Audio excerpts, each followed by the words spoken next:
Eve and Una are co-founders of Stalking Ireland, and both ladies have been victims of stalking and have seen their perpetrators sent to prison for what they've done.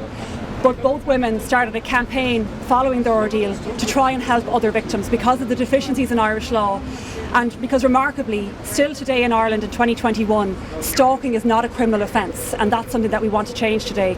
And that's what we will be doing this evening, is moving this bill to the next stage so that hopefully in time we will have stalking on the statute books as a standalone criminal offence. Yeah, so I was stalked by a guy my age. We just went to the same university. He was on the same college campus as me, and he used to shop in the clothes shop that I worked in.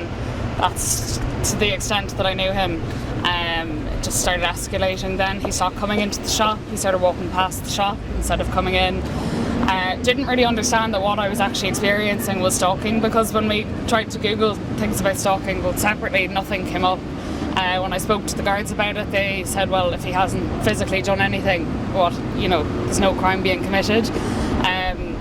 Nothing was done until he broke into my house, attacked my housemate with a hammer, and a knife and Viagra were found outside. He had attempted to break into the house twice before that as well, all of the times it was reported, and every time I was told nothing could be done because the crime hadn't been broken. It was actually a work colleague. It started off, he lured me to an office and he made unwanted advances which I rebuffed.